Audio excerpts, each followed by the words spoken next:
am a big fan, obviously. You and I go way back in the DMs. I thought it would be cool to talk to you. How do you say your handle? At first, I was going for Algzy, like the rapper from the UK. His name is Stormzy, so I was going for Algzy, like a play on Algo. But then I started talking to Hex and RT and Geem from the Alien Space Syndicate crew. Those guys bought some of my stuff early on, and I think it was RT. He said Algzy, and everyone made fun of him. But then it kind of became a thing. People started calling me Jeezy, so now even I pronounce it. It's Algzy now. Algzy. I got it. All right, capital G. Algzy. Gotcha. How did you find Algorand? So I'd always kind of paid attention to Bitcoin. One, I really liked the decentralization aspect of it, and just hearing stories of like people in oppressed areas able to use this technology to, feed their families and stuff. I thought that was cool. So that was kind of like my start into crypto. And one of my coworkers was big into Bitcoin and other cryptos, and that's when I finally just started like going ham on it and buying stuff.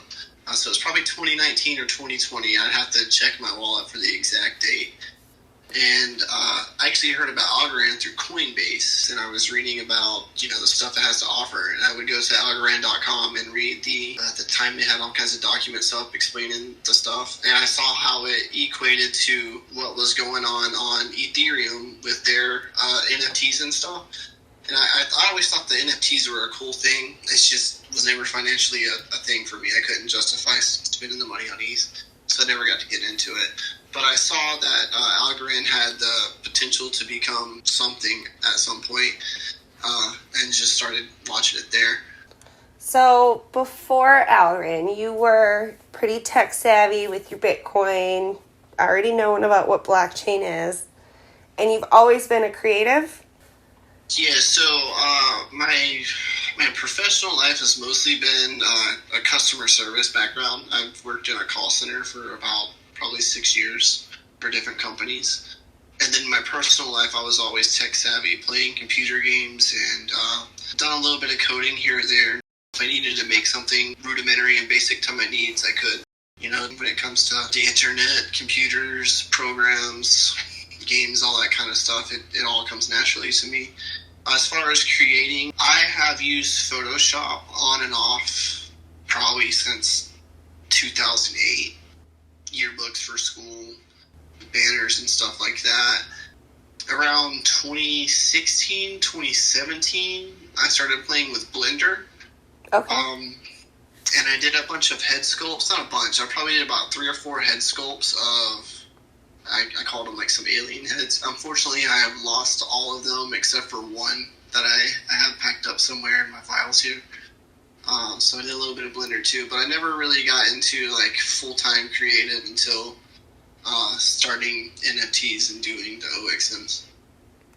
And at the beginning, I remember coming across some early pieces of yours on AB2.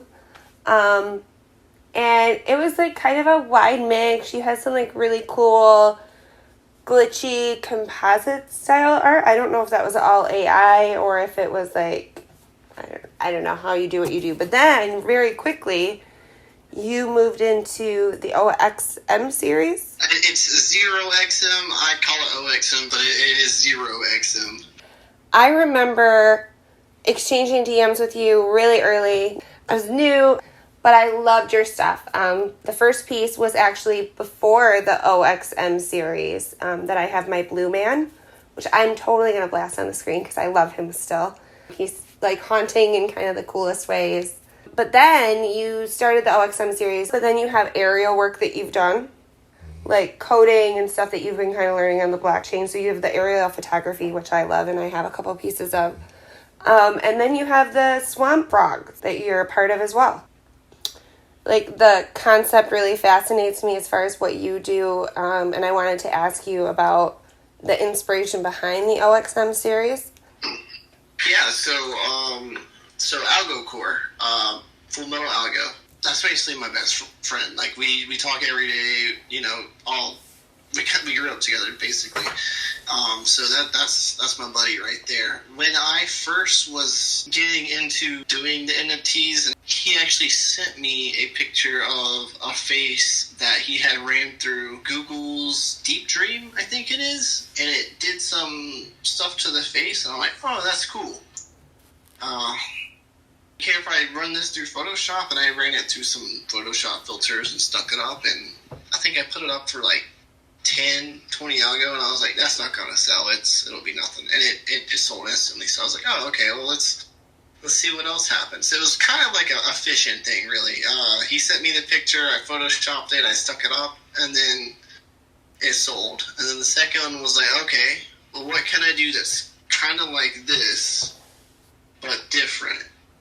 And then the third one is when it really hit me that I wanted to do something. So I was working on, I was using the Art Breeder face render to make the faces. It's just an AI. You run faces until you get the faces you like. And I had made this. It made this woman what she looked like, but she's got like the sharp facial features, the big poofy hair, big eyes, but they're kind of sharp and angry.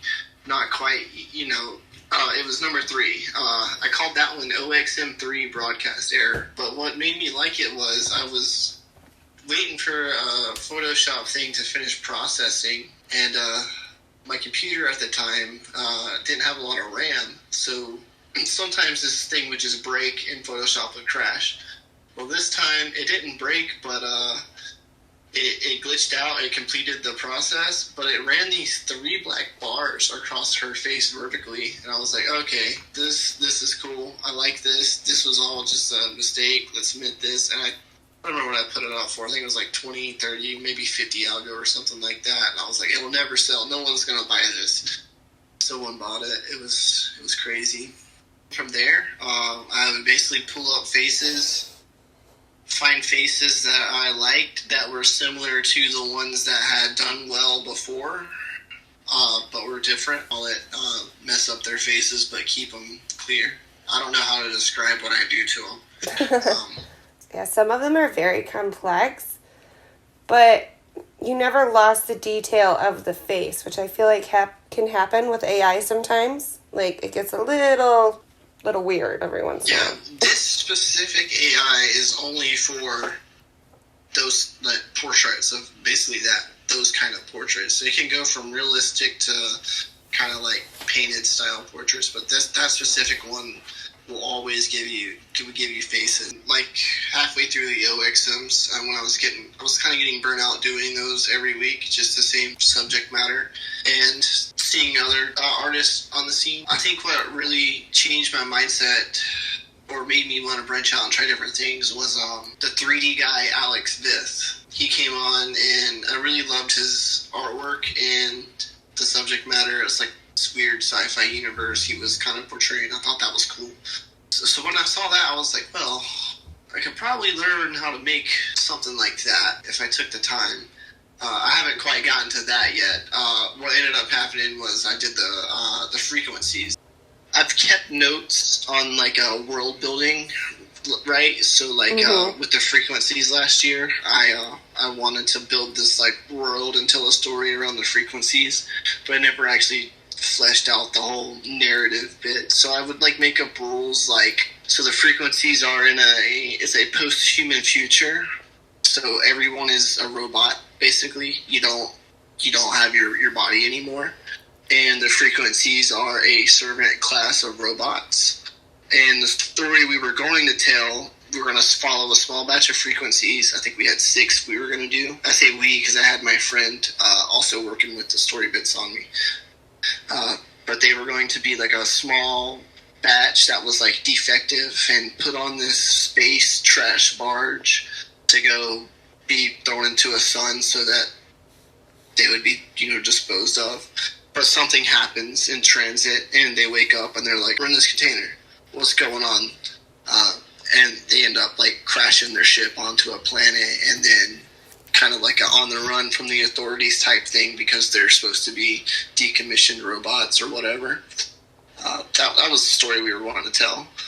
I did them so fast, and I need to actually go through, and I have a bunch of remixes lined up I need to do for them. That's probably one of my, I love the OXMs, but I probably love the frequencies most out of anything. Those are probably my favorite. So do you have any different inspirations for the different projects? Like, I know the Swamp Frog isn't all you. Was that, I guess, whose brain baby is that? For the Swamp Team, it was a byproduct. So Swamp Sauce had left his job at the start of 2020 this year. He left at the start of this year just to take care of things he's got going on in life. So he had a lot of free time around the house, and he was getting involved with it and getting involved with the community. And he started buying some NFTs. He actually saw the gooses. He liked that the gooses were doing a thing to ocean cleanup, and he thought that was cool, so he wanted to do something similar with the frogs. What happened was we decided on the frogs, got to work, and we would divvy it up. So, like, he would make the necklaces and independents and stuff like that and set them on the frogs and, make everything look good there. And then I would do the T-shirts and the hats or something like that. And we would just divide the work up that way and then come meet in the middle.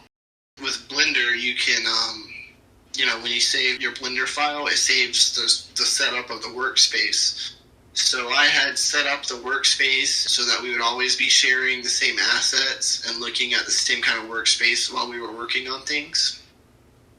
So when it came down to the end of the run to build a frog, it was pretty much just drag and drop and the frogs would be done.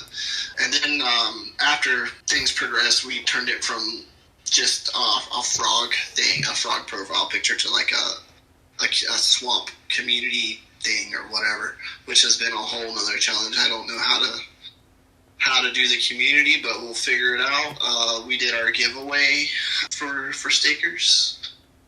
Gave away a bunch of NFTs. That was fun. We're giving away some degen to the people who staked their frogs for that giveaway.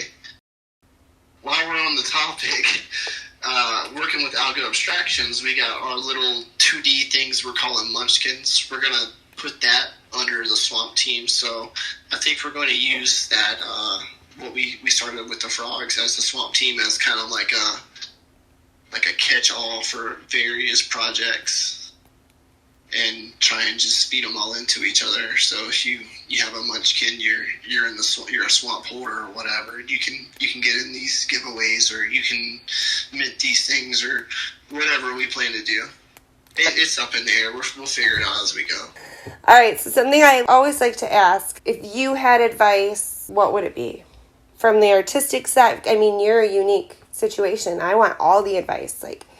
If you're, for a participant, if they're interested in the tech, if they're interested in the art or the community building, like, what kind of wisdom can Algzy drop on us? Don't scam people. Don't, just be honest. That's the big thing. There's no reason to tell a lie here.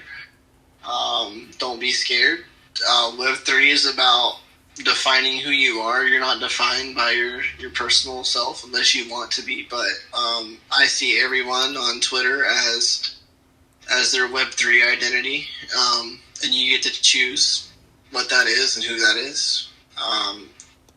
If you're in a project, don't worry about, you gotta follow what everyone else is doing. There's no point in doing that. Just because everyone's doing profile pictures doesn't mean you need to do profile pictures. You can do whatever you want.